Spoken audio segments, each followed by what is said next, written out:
Kehoe and his armed bands are known virtually across the globe.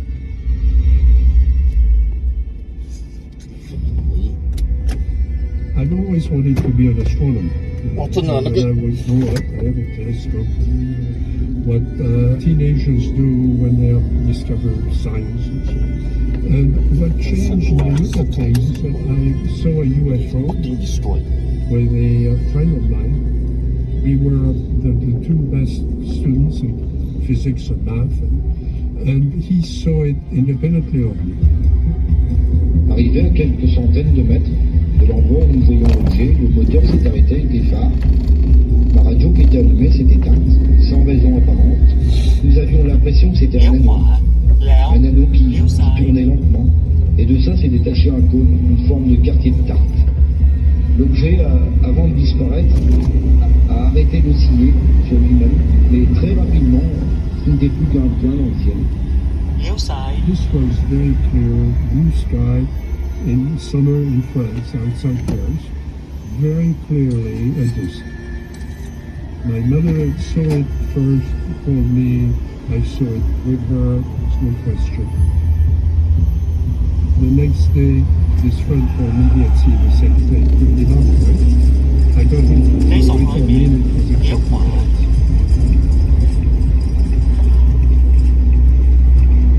At the time, there were new aircraft coming up, the first jets and so on.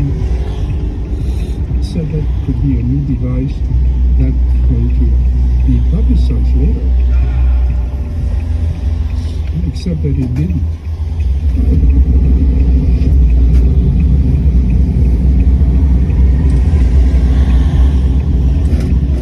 My first job was at Paris Observatory, tracking the early satellites. So we were working with the US Navy, computing orbits of satellites. So this was a completely new science coming up, and it was exciting.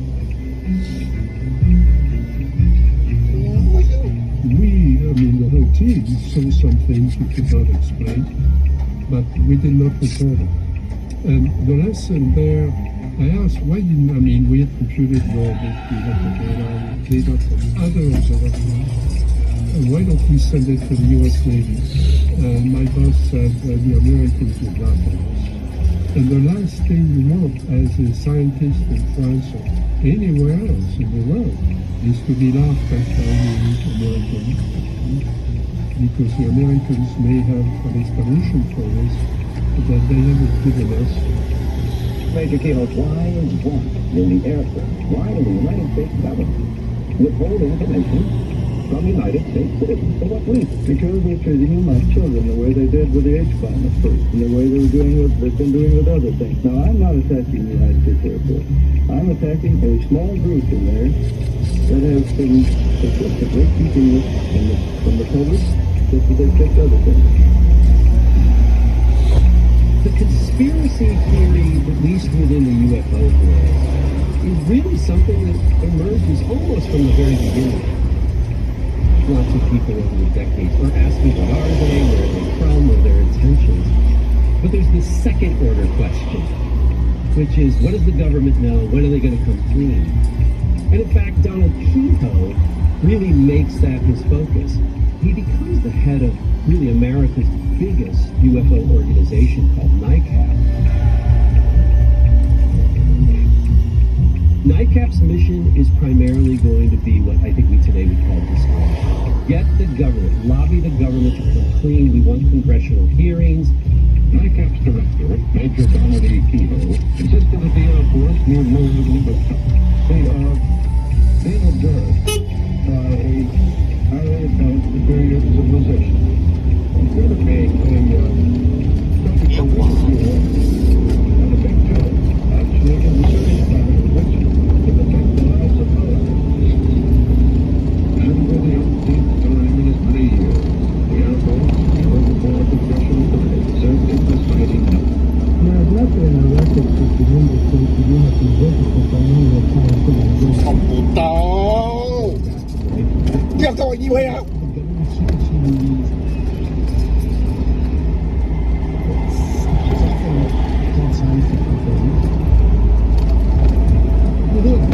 Conspiracy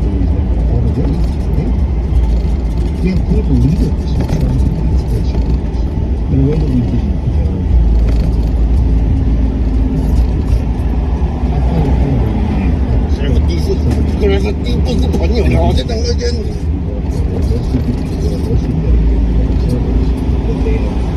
我已经不是朋友了。哇，真的，承诺。 Another good story. The most fantastic story we've developed. Many wishes to emphasize that there is no evidence of any wider conspiracy. No evidence whatsoever.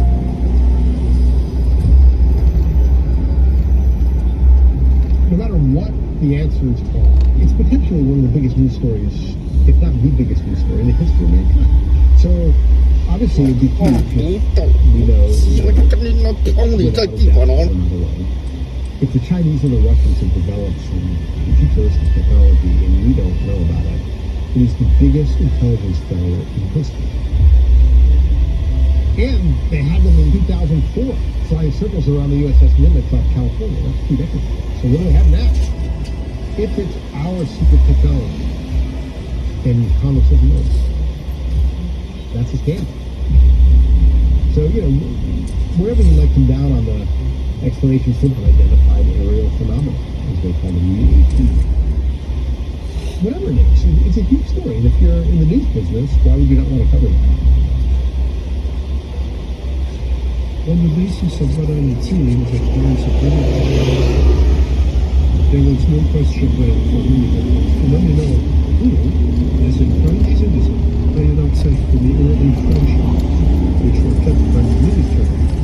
I had access to the computers, so I started building databases, building my own files, more or less private, with interested colleagues who were not afraid of the stigma, which was real.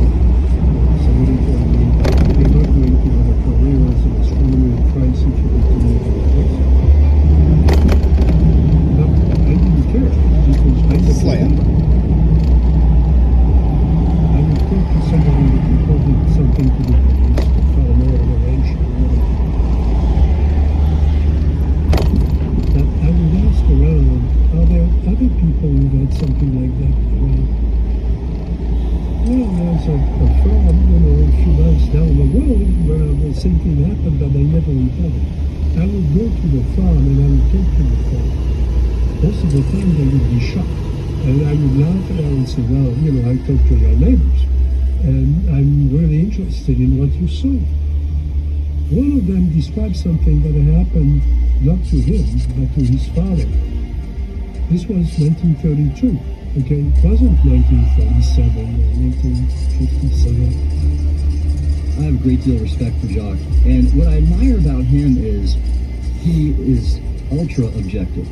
He listens to the eyewitnesses, and he just accepts what they report and documents it, and the diversity of these encounters. He has been working on the topic, I think, longer than I've been alive. So you have to respect that at least.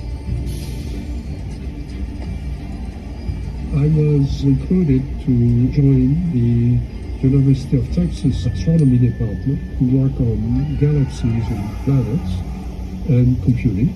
And then I was told, if you want to continue looking into the UFO issue, use the equipment on your own time. As long as you do the work for the department. We built the flights with the help of my wife, and we ended up with something like 10,000 cases on the computer. By the 1960s, here in the United States, scientists, academics, people like that are now looking at these. Probably the big advocate of the concept of J.L. Hynek. Hynek was an astronomer, and from the very earliest days of the flying saucer phenomenon in the 40s, he was brought in as a consultant to the Air Force to help them in analyzing the reports that they got. Dr. Hynek had always been in communication with people in Australia. The fuck！我跟你那，这种真的 ，What is the point of 人的 living on the face of the planet just to imitate people with your stupidity？真的 I told Hynek, do the construction in when there's no hindrance。 Americans and will merge it together. We try to do some high-level statistics. So we started working together on that.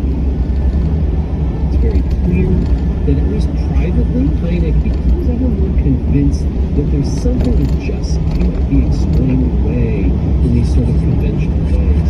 I started almost as a complete skeptic because I thought the whole thing was a question of post-war nerves, but it was the persistence of the phenomenon and refused to dry up and go away that finally led me to the belief that we had a real phenomenon to deal with. Our approach was designed to clean the data, finding the patterns of natural physical patterns, to narrow the database to the cases that were the most intriguing, and then to look at their distribution in space and time. What emerged were situations where there was a lot of reports in a particular part of the world that peaked in about a month or two and then declined. So you had essentially 3 months of a wave of cases that were not explained by sociology.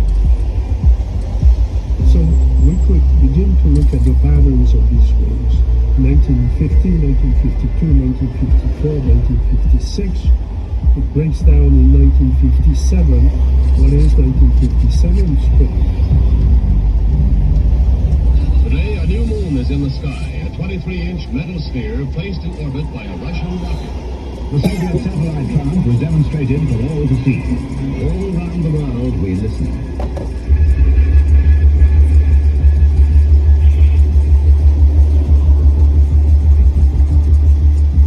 So you can say, well, there were more people looking up in 1957 because they were looking for Sputnik. I think there's plenty of evidence that during the Cold War, the government fanned the flames of the UFO hysteria on purpose. Because if we were building super planes and testing them out in the Nevada desert, we didn't want the Russians looking at them. So if you start spreading UFO hysteria, people are looking here, people are looking there, including the Russians and the Soviets too, to throw them off. The stuff we're sort of hiding, we don't want them to.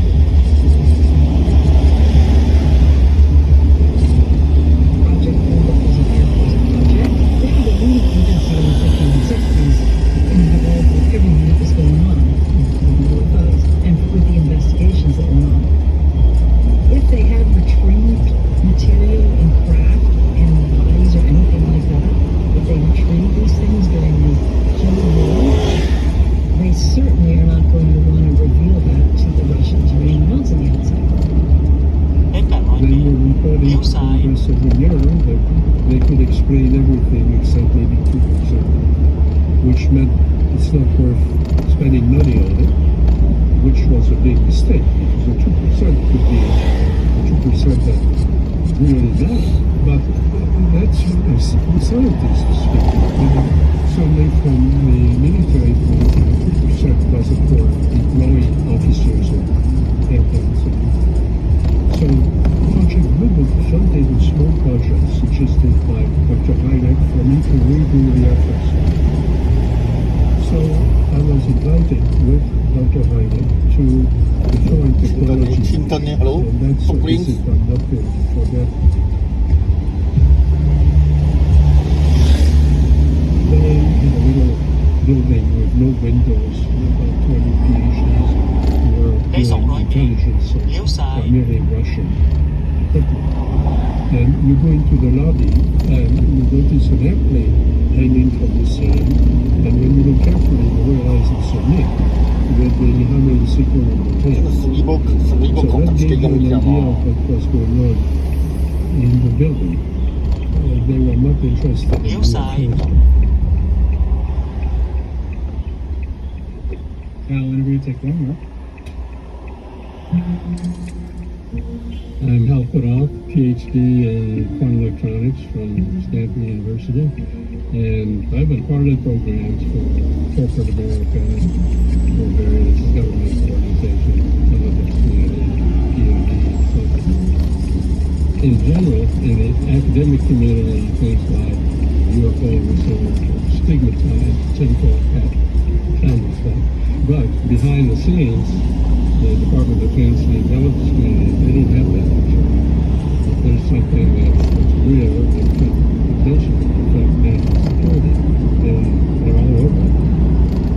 Starting back in the 50s, the government felt they had to begin to gather data on this. One of the issues that's difficult to deal with is the fact that sightings are so ubiquitous. I mean, hundreds of sightings every year.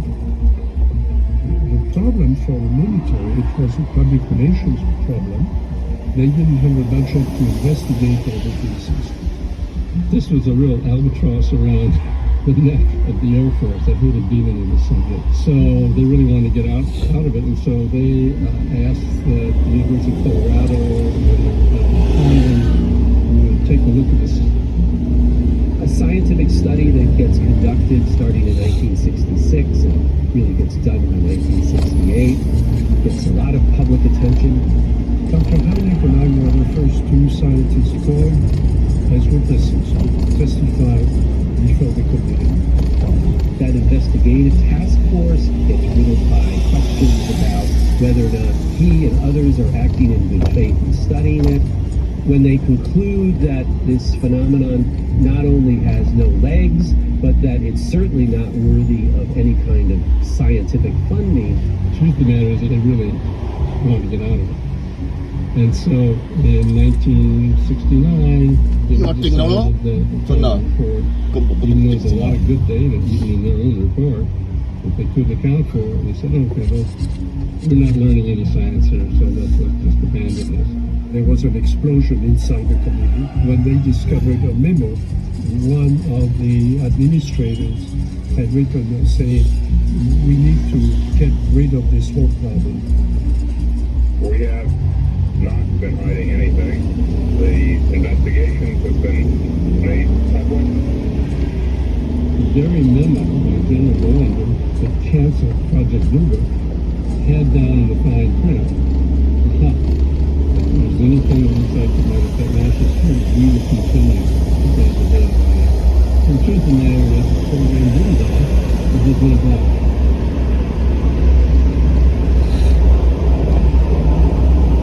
I do think it's true. It's always needed. The Air Force has been very noticeably silent on this issue. The Navy has taken the lead in terms of speaking about it, acknowledging the videos, contributing to reports. Of course, the Air Force was responsible for a lot of the things that happened in the past.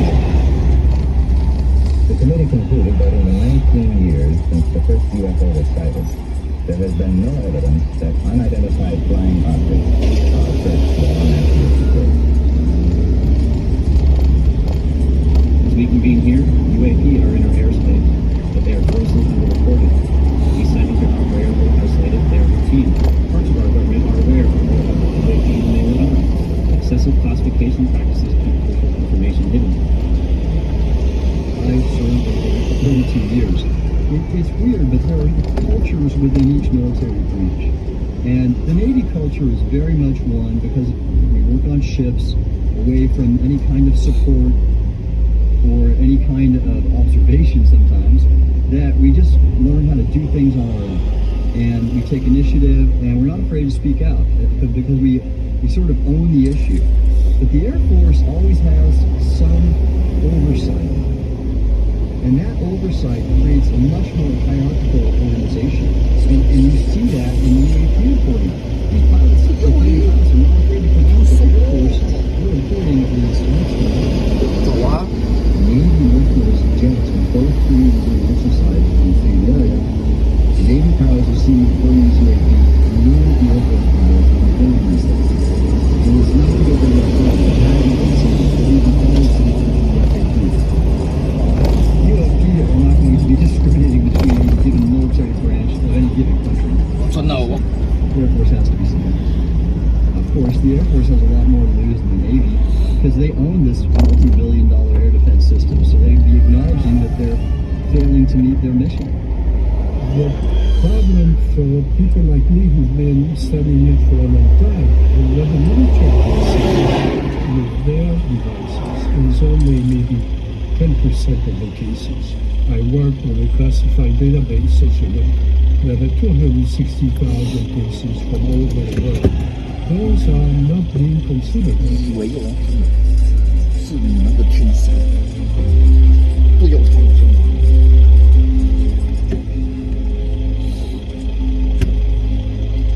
I cannot really talk about what we actually did, but there is no reason why one should remain classified.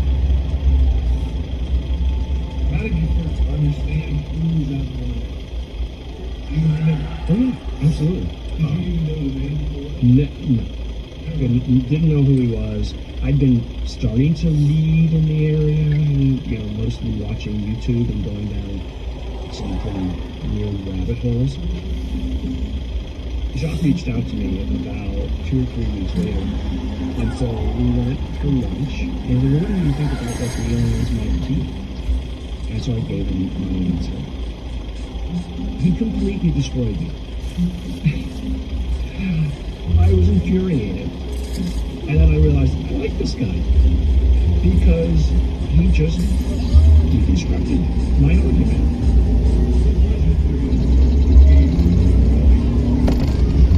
That it's future humans. It was up for speculation. Future humans would come back to mess with us or watch us. He didn't prove me wrong. He proved to me that my certainty of the conclusion was misplaced. And we just became friends. I saw him from that point on almost literally every other week. Obviously, his work in biology and medicine is exceptional. But I admire his willingness to jump into this and to look at the accumulated data. So we started working together. When it comes to UAP or UFOs, there's a story and then there's material evidence. I'm very grateful for people like Dr. Norman to bring leadership and to bring real science into it because it's going to be needed. Scientists are beginning to realize that there appears to be more to this than we thought. We have such excellent sensor systems that live better. So now, you've got pilots in the air taking pictures before the infrared radar system. You've got overhead planes that are getting information on the flight path of it. You've got other ships at sea catching these things and dropping from 80 pounds of weight down the water hardly any time at all. That's on the detection of the events. Mr. Frey, when the Tic Tac incident that you were engaged occurred in 2004, what kind of reporting took place after that incident? None. We had a standard debrief where the backseaters went down to our carrier intel center and briefed what had happened, and that was it. No one else talked to us. And I was in the top 20 in the battle group. No one came. If captain was aware, admiral was aware, nothing was done.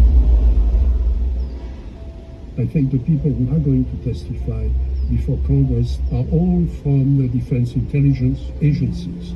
And yes, we trust them because they have access to very, very good information. But what they look at is very narrow. What about what people in France have seen in the fields since the 1940s? What about in other countries? What about what Nicholas Strieber saw? What happened in the USA? ใน200 เมตรเลี้ยวขวา I first แล้ว met ชิดซ้าย over a dozen years ago. We were both at a retreat center. We were standing on the patio overlooking the ocean, and I stepped out onto the patio to introduce myself and said his name, and he just jumped out of his skin. เลี้ยวขวา And I thought, แล้ว "Jesus, ชิดซ้าย I'm suffering from PTSD." He's been writing about this topic ใน for 200 เมตร decades. Nobody else like Whitley Strieber. Whitley Strieber is a novelist, a memoirist. กลับรถ His best-selling book Communion just changed the world. In terms of experiences, people who have encounters with phenomenon on many different levels. Strieber brings a couple of different things to the table. One is he's an experienced writer. He's a horror writer. He's a very famous one and very good at that. So here we have somebody who has an experience who can actually talk about it himself, write about it himself. Most experiencers don't do that. They have other people write their narratives for them.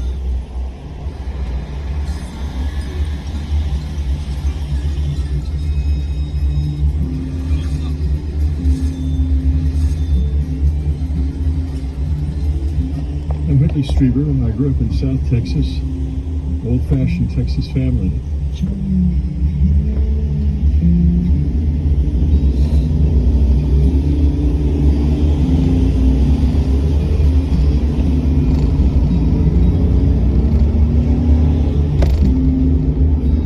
From early time, I was very interested. 你從裏面 I wrote my first 撩 short 晒 story when I was 6. And it wasn't much of a short story, but my mother loved it. When I left high school, I was going to become a writer. That was the only thing I wanted to do.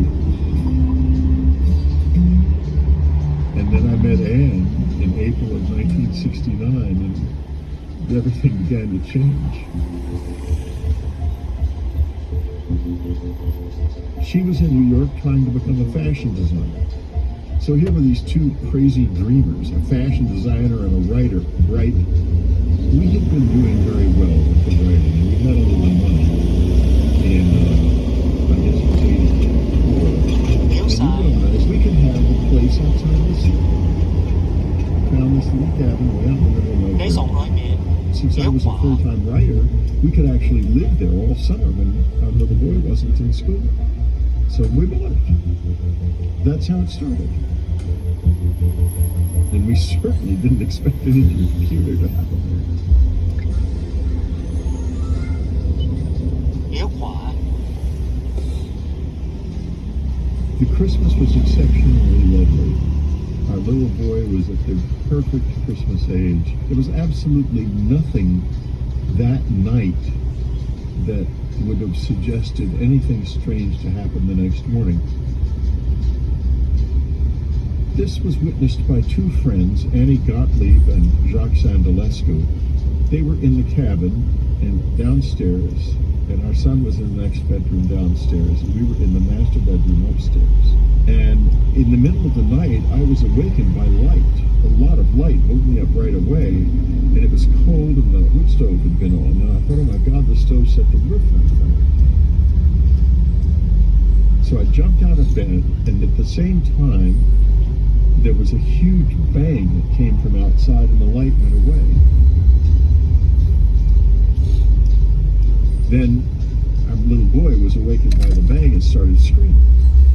And so I ran down, and the door to Jacques and Annie's bedroom was open, and Annie was standing in the doorway, as I recall, and I said, "It's all right, it was nothing." And I went and comforted my son and then went back to bed. But later, when Annie and Jacques were questioned, without any preamble, they remembered a lot. It was unusual. Jacques had seen a light so bright he thought it was daylight and he thought he'd overslept. Annie had heard feet scurrying from above, from the ceiling, as if someone was running, little feet were running out of the bedroom.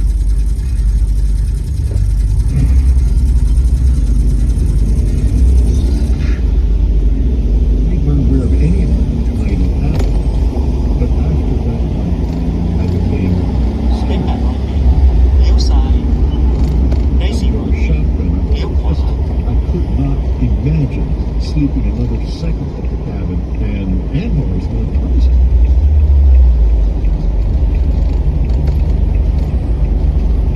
After the experience in December, I was really strung out. I hurt. I had been assaulted, and that was obvious to me. I mean, I had a mark on the side of my head. I had been rectally injured. I was obviously the victim of an assault of some sort, but when? Who? You mentioned initially going to a doctor Yeah. several times. I want to know how you tried to rule out any kind of mental, emotional aspect. I went to the doctor because my first thought was either it's a brain psychosis of some kind because the memories were very vivid. I went through an MRI scan to determine whether or not the brain was in normal shape, and it was. The test showed that I was in exceptionally stable brain. Đây xong rồi kìa. Kéo khóa. What I wanted to do Ồ. there was some explanation. Trời ơi, lắm kìa. I think on the second doctor visit, he examined me regularly because I mentioned that I was in pain. And Fuck up là. he did find that I'd been raped. And Rồi chuyện rồi. it was a terrible period of turmoil in our lives because I was just so Fucking fucking retarded. Đây xong rồi kìa. Kéo khóa.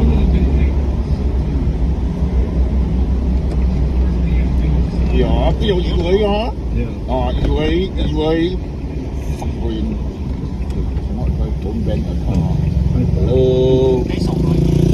Kéo khóa. I started trying to get rid of Annie to divorce me because I figured I'm psychotic. I don't know what is going on.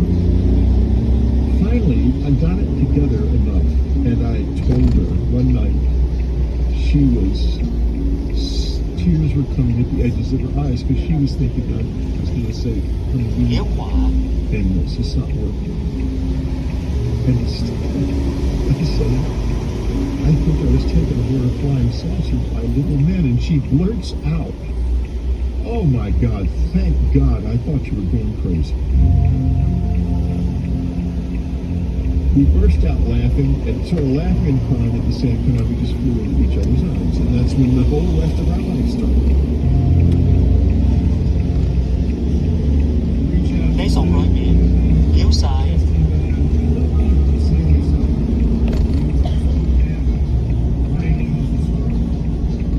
After I had the 2 sessions with the head of the New York State Department of Psychiatry, literally the leading psychiatrist in the United States, we had to face the fact that apparently something had happened that involved these strange beings, that they were real in some way. As to what they were, I've never been ready to say they're aliens from another planet. A lot of other people have said that for me. That's not what I say. I call them visitors because we don't know what they are. We have no idea. My wife, I have to give her credit. She was always encouraging me to write. She was the one who made sure that communion, the book essentially of questions, not of answers. And the millions of people who responded to it, they knew it. They recognized it from something in their own lives. When I was a boy, you know, I think it was on summer day, I woke up with little people in my room. You know, and I told my parents, there's these little men who come into my room at night and I'm awake. I can't move. And I said, oh, you're dreaming. So, and one of them looks in the window. You know, and then that happened for like 2 or 3 days. Despite, I'm getting goosebumps remembering it. And then it stopped. I mean, I don't have any bad memories. Đây xong I rồi just kìa. remember it. Kéo sai. I didn't know any Kéo of khóa. Aliens weren't a discussion topic. There were 3 channels on the TV at the morning. But it wasn't literally until I was a grad student at Stanford and I used Bookstore in the science fiction section, of course. And Kéo sai. I pulled out a Léo. book, Kéo khóa. and there on the cover was the face of what I had seen. Kéo khóa. And it was Whitley Strieber's Communion. I remember dropping the book on the ground and had like a nervous breakdown because it was like that was, and it all came flooding back. I wanted to be a film, and somehow it ended up